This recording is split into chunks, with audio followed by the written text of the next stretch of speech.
Eigen value eigen vector पे एक और मेथड दे रहे हैं, गिवन मेथड, जो न्यूमेरिकल एनालिसिस में एग्जाम्स में, आपके कॉम्पिटिटिव एग्जाम्स में भी, जनरली सिविल सर्विसेज में भी पूछा जाता है। आइए गिवन मेथड को हम जानते हैं। Given method real symmetric matrix को ट्राई डायगोनल मैट्रिक्स बनाने के लिए होता है। इससे आइजन वैल्यू आइजन वेक्टर निकालेंगे। कैसे निकालेंगे? ये ऑर्थोगोनल मैट्रिक्स हम इसका बनाएंगे और ये B1 मतलब अब इसका बनाएंगे कैसे? तो जैसे 3/3 का हमने लिया तो ये पूरा जीरो, ये पूरा जीरो, जैसे A1 2/2 का हमने लिया था ना cos phi sin phi, उसी को उठा के बैठा देंगे यहाँ पे cos phi - sin phi sin phi cos phi। अब हम इसका इन्वर्स निकालेंगे B1 इन्वर्स, तो B1 इन्वर्स B1 का T हो जाएगा, तो T हो जाएगा मेरे ट्रांसपोज। अभी आपको थोड़ी देर पहले मैंने अभी पिछले वाले वीडियो में बताया था कि ये जो साइन है इसी को बदल दीजिए, ट्रांसपोज निकल गया। अब आपके पास ट्राई डायगोनल मैट्रिक्स कैसे लिखा जाएगा? T = B1 inverse AB1। B1 inverse यहाँ पे आपके पास है, A आपके मैट्रिक्स से दी गई, B1 आपके पास जो बना हुआ ये दिया गया है, मल्टीप्लाई कर लीजिए। तो मल्टीप्लाई करेंगे तो एक मैंने मैट्रिक्स माना, लेकिन ये ट्राई डायगोनल तभी कहलाएगा जब यह वाला मान 0 हो जाए, C13 0 हो जाए और ये वाला भी मान आपके पास 0 हो जाए। अगर ये दोनों 0 होते हैं तो इनको ट्राई डायगोनल कहेंगे, अदरवाइज नहीं कहेंगे। अब मान लीजिए आपके यहाँ पर ट्राई डायगोनल बन गया तो काम ठीक, नहीं तो पुनः इस मैट्रिक्स को एक प्रोसेस से और रिपीट करेंगे और ट्राई डायगोनल बनेंगे। जब ट्राई डायगोनल बन जाएगा तो हम इस T में कैरेक्टरिस्टिक इक्वेशन का हेल्प लेंगे और A - लैम्डा = 0 करके जो लैम्डा का मान आएगा उनको आइजन वैल्यूज आप T कहेंगे। जो ट्राई डायगोनल मैट्रिक्स का आइजन वैल्यू होगा वही सेम आपकी मैट्रिक्स का होगा, इसलिए हमने लिखा है कि this is also the eigen values of A। जो T का आइजन वैल्यू होगा वही आइजन वैल्यू A का होगा।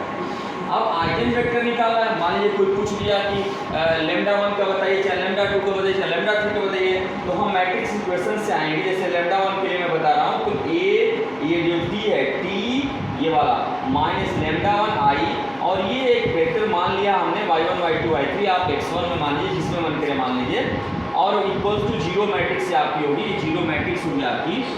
अब आप इसको जब सॉल्व करेंगे तो आपके पास y1 y2 y3 के मान आ जाएंगे, यही आइजन वेक्टर कहलाएगा λ1 के लिए। यही काम आप λ2 के लिए कर सकते हैं, यही काम λ3 के लिए कर सकते हैं। या अगर क्वेश्चन में पूछता है कि largest eigen value corresponding largest eigen vector, तो इसमें से जो सबसे बड़ा वाला आइजन वैल्यू होगा आप उसको दे देंगे। स्मॉलेस्ट पूछता है तो सबसे छोटा वाला दे देंगे, उसी के करेस्पॉन्डिंग आइजन वेक्टर निकालेंगे। अब भाई एक प्रॉब्लम नहीं है, आपको हम दिखाते हैं। ये देखिए प्रॉब्लम आपकी है 1 2 2 2 1 2, ये आपके पास दिया गया है। ये जो यहाँ पर मैंने ये कहा ये 0 लेने के लिए, तो ये 0 लेने से ही वो जो फाई का मान है ना, ये tan phi इस रूप में आ जाएगा, aij/aij-1। a के कम है, ध्यान रखिएगा। तो जैसे हम करेंगे हमारे पास, जैसे मैं यहाँ पे इसको क्वेश्चन में दिखा रहा हूँ, मैं देख रहा हूँ ये आपके पास ये 2 2 2 2 2 2 तीनों नॉन लिविंग डायगोनल इक्वल है। तो हमने A13 यहाँ पर इसलिए लिया कि A13/A12 करेंगे तो 1 हो जाएगा और हमारा आसानी से फाई की वैल्यू निकल जाएगी। जबकि हम दूसरे से भी निकाल के कर सकते हैं अगर सब इक्वल है तो, लेकिन हम जनरली कोशिश यही करेंगे कि इजी वे में हमारा कैलकुलेशन होने के लिए फाई का मान आसानी से जो आप जानते हैं उसके दौरान अगर उस रेंज में निकल जाए तो ज़्यादा बेटर होगा।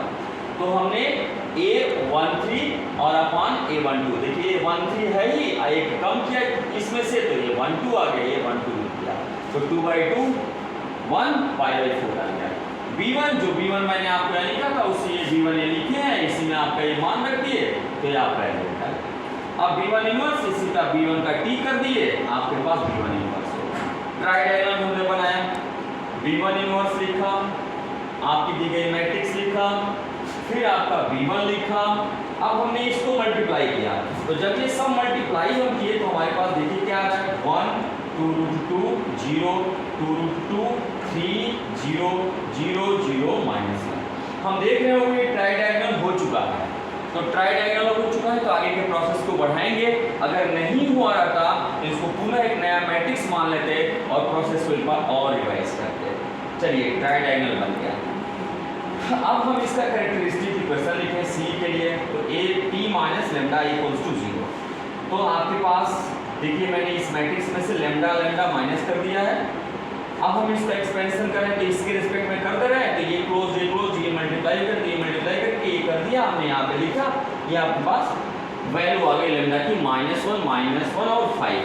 सबसे बड़ी वैल्यू आपकी 5 दिख रही है। लार्जेस्ट आइगन वैल्यू पूछा था आइगन वेक्टर, तो largest eigen value of T हो गया 5, इसलिए लार्जेस्ट आइगन वेक्टर भी हो गया ए का वैल्यू भी होगी ए की 5। जो टी की आइगन वैल्यू होगी वही आइगन वैल्यू को ए का मानेंगे, तो ये हो गया। अब हम आइगन वेक्टर के लिए आते हैं, तो लैम्डा का मान 5 पे हम आइगन वेक्टर, लैम्डा की वैल्यू 5 पे हम आइगन वेक्टर लेने जा रहे हैं। तो जो आपके पास टी था, इसी टी में से मैंने ये लैम्डा जो दिख रहा है, इसी में से लैम्डा की जगह पे 5, ये लैम्डा की जगह पे 5 रख दिए। देखिए लैम्डा या 5 रख दिए, बाकी एलिमेंट सभी सेम है, y1 y2 y3 ले लिए, इक्वल्स टू आपके पास 0 कर दिया हमने। अब मान लीजिए 6y3 हम मल्टीप्लाई करेंगे ना, पहले आपस से चल रहा है इसको किए, तो हमारे पास 0 आ गया, तो y3 का मान 0 होगा। फिर फर्स्ट स्टेप कहीं से भी ले सकते हैं मल्टीप्लिकेशन, इससे आएगी 4y1, ठीक, चाहे इससे भी आ सकते हैं, बात एक ही आएगी। तो यहाँ आपके पास 2y1 इक्वल्स टू 2 से कैंसिल कर दिया 2√2। अब इसको जब डिवाइड करेंगे तो अपान में आएगा 2, तो 2 कट के √2 हो जाएगा, तो y1 अपान 1 लिख सकते हैं, y2 अपान √2, इस तरह से y3 अपान 0, तो हमारा आ गया y1 अपान 1, y2 अपान √2, y3 अपान 0। तो आइगन वेक्टर हमारे पास आ गया 1, √2 और 0। तो इस तरह से आप गिवन मेथड का यूज करके और अपनी प्रॉब्लम को आप सॉल्व कर सकते हैं। गिवन मेथड में आपको कहीं कोई दिक्कत आएगी तो आप कमेंट बॉक्स में लिखिएगा, फिर हम आपको उसका सॉल्यूशन नेक्स्ट वीडियो में बनाएंगे।